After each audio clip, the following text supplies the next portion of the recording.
Hello viewers, it's Lorenzo here, and today we're answering the question, what is Hearthstone? On my previous Hearthstone video I got a comment, please explain to me what is Hearthstone, tell me like I'm 5 years old. I'm not sure if I'm gonna manage that level of explanation, because 5-year-olds, they forget everything pretty quickly, but then again they're really smart. Yeah, explanation of what is Hearthstone. It's a card game. You sit opposite a table, a digital table obviously, from another player. You both have a deck of 30 cards and you try to kill them. The hero, that is. You have a hero, it's got 30 points of health, and you use the cards, and they can be creatures or spells, to kill them. The deck, let me just go back and add a pause for effect. You go back, you use the cards and to kill your opponent. They can be spells, they can be creatures, and you use them to kill your opponent. Pause. The deck that you have is, you make your deck yourself, and this is one huge part of the game. It's a card collectible game. You don't start out with all the cards. You have to collect them. You get a good set of basic cards obviously, but then when you win games, especially when you compete in the arena, you get bonus cards, and that allows you to build out your deck. So let's see what a deck looks like. So we're going to make a new deck here. First thing it asks you is which hero you want to play, and there's 9 different heroes. The shape of the game is the same. You all get 30 cards which you use to kill your opponent. But there's also something that's called a hero power, and this is different for all heroes involved. Additionally, some of the cards are hero specific, cannot be used by everyone, and this shapes and changes the game a little bit. For now, don't worry too much about what the different classes can do. We're gonna go with the mage. I've played the most of this. The game starts you off with the mage, so I reckon most new players will do just that. So we're going to choose Jaina Proudmoore, the mage, our hero, and then it gives us this book of cards from which we can select 30 to take in our deck. I should tell you, every turn you draw 1 card. And before going into which cards to pick, let's have a look at a typical card. We have here the Argent Squire. Here, is it larger on the screen? And there are a few elements here on the card. First and foremost, of course, the picture. What does your guy look like, or in this case, girl? Important for aesthetic reasons, not so much for gameplay reasons. We see 3 numbers here. We see some more numbers, but we see 3 numbers that are pertinent to this card. In the top left corner we have the mana cost, and I'll talk about that shortly. In the bottom left corner we have its attack value, and in the bottom right corner we have its toughness value. Now the mana cost obviously is how much mana it will cost to spawn, and the attack and toughness numbers come into play when attacking different creatures. So this is a minion. We also have spells. For that we go to the mage tab here, and these cards look somewhat different. For instance, if we get Frostbolt here, just the mana cost. Obviously this is not a minion, so there's no attack or toughness, and it says here what it does. It deals 3 damage to a character and freezes it. Now when we look back to our Argent Squire, this has some text here as well. This, sometimes it's just empty, then it's just the minion with its attack and toughness, and that's it. But this one has a divine shield, and that will protect it from 1 attack. Irrespective of how powerful that attack is, a divine shield will take 1 hit and then it's gone. Conversely, well, not conversely, but similarly, several other characters have text here as well. For instance, this Elven Archer, very similar stats, but it has a different text. This is a battle cry. A battle cry means something happens when you play the card and not thereafter. So when you play this card first, you can deal 1 damage to a target of your choosing, and after that this is irrelevant. We have Taunt here. This means that opposing minions have to attack this creature before attacking anything else, so that can be useful for soaking up some attacks. Well, there is a variety of other effects which I will explain in due time. One more that is nice is the Stone Tusk Boar. This has charge, and that means that it can attack immediately when played. Normally this card is boring, and they have funny jokes as well. Charge means that a card can attack immediately after being played. Normally creatures that you play on turn 1 can only attack in turn 2 and so forth. So not so with charge. So you can see there is a whole different, there's a whole array of creatures, and well, some of them are cheap, 1, 2, 3 mana, and as we leaf through the book here, we can get up to the somewhat more expensive creatures, all the way up to the War Golem, which has 7 mana for 7 attack and 7 toughness as well. So we're just going to quickly throw together a deck. I'm not going to pay too much attention to what I get, just want to get some of everything for demonstrations purpose. We're going to play a game against the computer so that I have lots of time to explain what's going on. Let's see, we have... Obviously, when you're playing for real, you want to pay close attention to which cards you take to get some synergies and all that nice stuff. Synergies and all that nice stuff, so you can get a deck that works well together. For now, I'm definitely not doing that.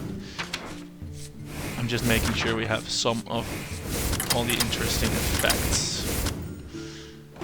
Yeah.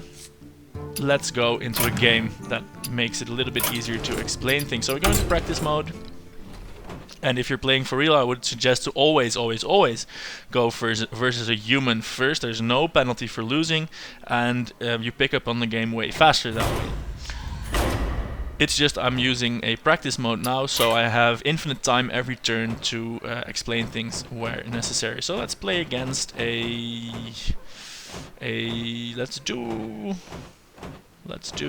a hunter. So while the game loads, I'll explain the flow of the game. It is pretty simple. Turns first of all, which will happen now, you get an introduction by the innkeeper, and then you get your starting hand. You asked for it. If you want, you can say these cards are no good, I want to draw different ones. So say, let's say this water elemental, 4 mana, we don't want that on turn 1, so we're going to replace that, and we draw another one from the deck. You can only do this once, so be careful what you select. Now, 2 things can happen. You can either go first or you can go second, and if you go second, you get a special card that gives you 1 mana once. Now, looking at the game board here, this is the portrait of our hero, Jaina Proudmoore. And in the bottom right, we have our health. This is an important number. It's 30 health as of now. And when this gets reduced to 0, you die and you lose the game. Obviously, below the portrait, here is our hand of cards. And the game handily outlines the cards that we can play right now in green. And why can't we play these? These cost more mana than what we have. So this Fairy Dragon costs 2 mana. This Arcane Intellect costs 3 mana. Here in the bottom right corner you can see how much mana we have, and it's currently at 1 mana. Now every turn of the game the available mana increases by 1 up to 10, and this gives a natural flow to the game. So in the beginning turns you can only play cheap cards, and then as the game progresses you can start to play your more expensive cards. You can do several things in a turn. You can play a card, obviously. All turns start with drawing a card. You saw that happen. We got the Arcane Intellect, and you can draw 1 card. You can play as many cards as your mana allows. So as you can see, we have 1 mana, so we can choose this turn to either play the Gold Sheriff Footman, a creature with 1 attack, 2 toughness and Taunt, or we can play Arcane Missiles. This deals 3 damage randomly split among enemy characters. Now, because we are going first, the only enemy character is the hero itself, so this will deal 3 damage to his face. And that's the lingo this game uses. If you attack the hero, you're attacking someone's face. Now, another thing we can do in a turn is use our hero power. That's this button, and we can't actually do it this turn because it costs 2 mana, and as you see, we only have 1. This varies per hero. For Jaina, it deals 1 damage to whichever target you choose. Can be the hero, can be a minion, can be anything, can even be one of your own minions, and sometimes that is advantageous. Hero powers bypass things like Taunt and other things, so they can be nice to snipe a creature that has just 1 health left, where otherwise that would cost you a minion of your own. The hero power of the hunter, incidentally, is to just deal 2 damage to my face. No questions asked. This is guaranteed damage, but it's 1 damage more than my Fire Blast, but I can target it, he can only do it to my face. that's basically it, what you can do each turn. There's also the possibility to equip a weapon, and that gives your character an attack, but neither the hunter or the mage are particularly big on weapons, so I'll probably not see that this game around. So it's about time we play our turn. I'm going to go with the Gulcher Footman, get a creature on the field, and then I can explain what creatures do. So we play it, and that's it for this turn. You see it has little Z's coming out of it. It's asleep until we have our next turn. Now we see this shield around it. This means it's a taunt creature. So that means that if he or one of his creatures wants to attack me, he has to go past this first. Obviously an exception is the hero power that bypasses things like this. Good to note is that when a creature attacks... No, I'll wait with that to see before he has a turn. So we are done. We hit the end turn button and we see what our opponent does. He draws a card and he plays a Timberwolf. And I think that's it because he is out of mana. Now we have a creature on the field and we can use it to attack. We can either attack his face with it, because this Timberwolf does not have taunt, so we can bypass it if we want to, or we can attack the Timberwolf. Now, and I'm going to attack the Timberwolf. What's going to happen is my attack value will be dealt to his toughness value, reducing that to 0, killing the Timberwolf. However, when attacking, the enemy creature also gets to attack back. So when I do this, his attack will be dealt to my toughness, which is 2, reducing it to 1, so the footman stays alive. So we do that. There we go, his wolf is out of the picture, and now we still have our mana. And we can choose to play this fairy dragon. It's a 3/2 creature, and with 3/2 I mean 3 attack, 2 toughness, which has as a special ability that it cannot be targeted by spells or hero powers. So this can only be taken out by other minions, which is fairly powerful in case you're dealing with a mage or something that uses fireballs a lot. We also have 2 arcane missile cards. I'm going to play the fairy dragon because even though 6 damage to his face will be nice, it is generally more important to get a board presence, to get some minions on the board, than to quickly damage him down. Exceptions do apply, but they are beyond the scope of this video. So here we go, a fairy dragon, and that depletes our now 2 mana, so that we have no choice but to hit end turn. Here we go. The game does show you what your opponent plays. He played a card called Tracking, where he gets to choose several cards from the top of his deck. Right, so we're in good shape. We have 2 creatures, he only has 1, and this is a creature we can kill. Now, we have several options for killing this creature. We can use the Footman, but because this is already reduced to 1 toughness now, it will also kill the Footman. We can use the Fairy Dragon, and that would stay alive because it has 2 toughness, but this 3 damage is a bit overkill. Because, well, it only needs 1 to kill the wolf, and those 2 would just go to waste. Additionally, it would weaken our fairy dragon. Another option is to deal 1 damage with the hero power for 2 mana. Or we could blast him with arcane missiles. This 3 damage, it's 3 times 1 damage, and it's randomly distributed. So if we fire this, there is a chance it all goes to the face and the Timberwolf stays alive. However, that chance is fairly low, so we're going to go with the arcane missiles. Let's see what happens. And there we go, perfect. 2 damage to the face and 1 to the Timberwolf. This leaves us with 2 mana and our creatures still at the same level that they were. So we're going to smack him in his face and use our 2 mana to throw a fire blast. We can't do anything else really. We can well, spend 1 on an arcane missiles, but I would rather keep them for when he has creatures on the field. These cards are out of reach now. They need 3 mana, we have 2 left, so we're just going to spend 2 on a fire blast and do 1 point for damage and then end the turn. And let's see what he comes up with. He does a steady shot, which means that he doesn't have any cards that he could play. So that's just 2 damage to my face. Can't do anything about that, but I'm not too worried about that. Now we have a choice. We, again, 1 mana for arcane missiles, I want to save that.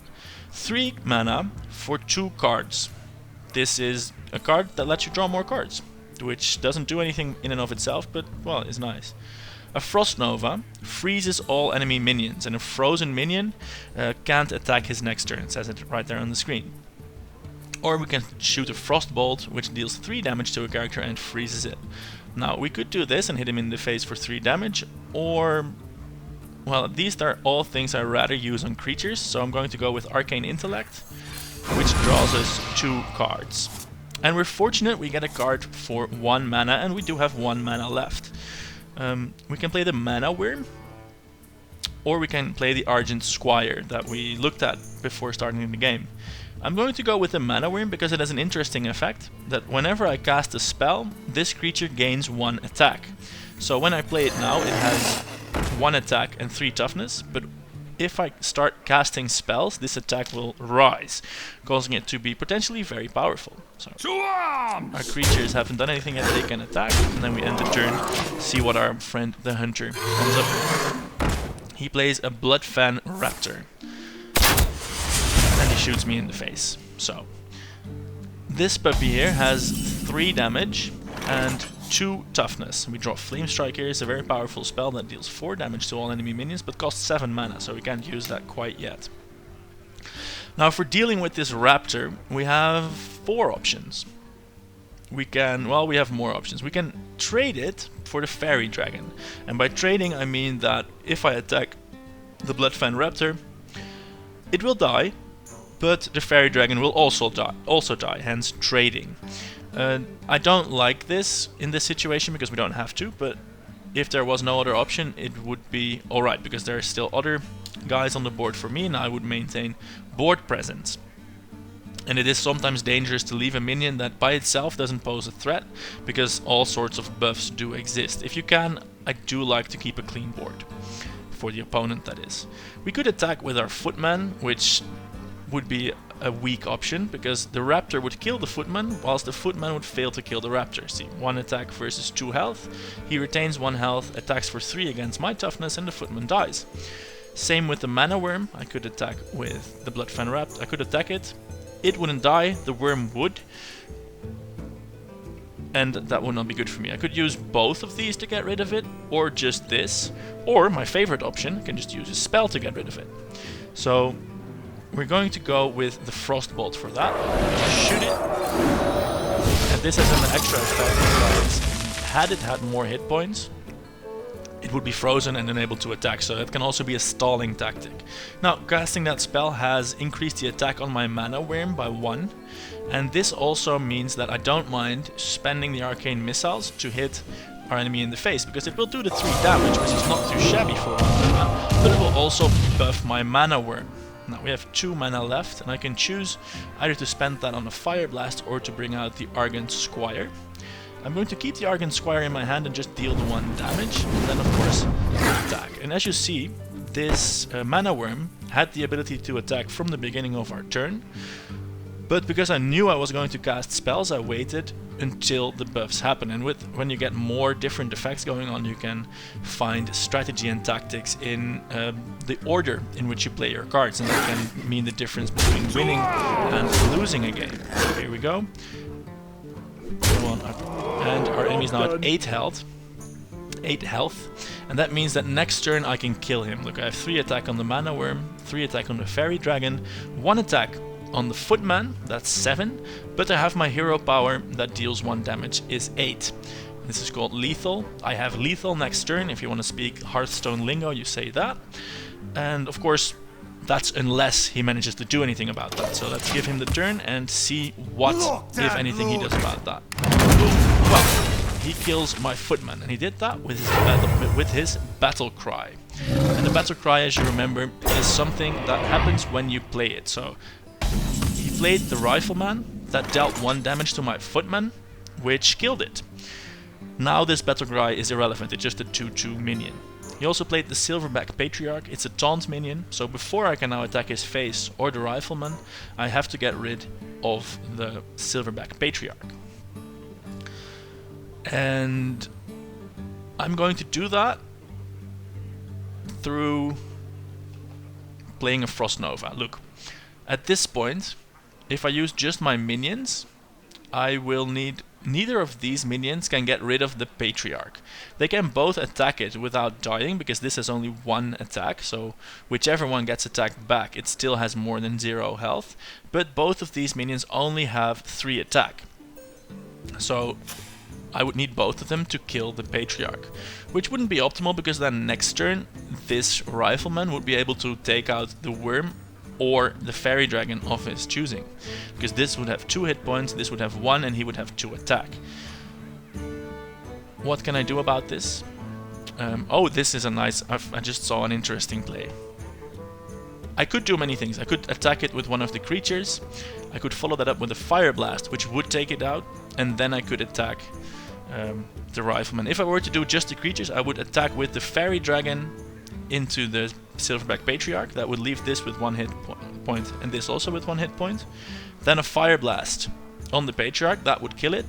And then I would attack with the Mana Worm into the Ironforge Rifleman. That would leave me with both my minions, albeit both at 1 hit point. And then I have all my mana to do something offensive. But what we have here, we draw the Crazed Alchemist.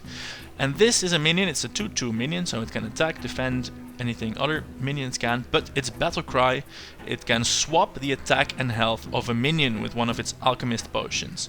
So I could use it on my Fairy Dragon, give it 3 hit points and 2 attack, wouldn't do much difference.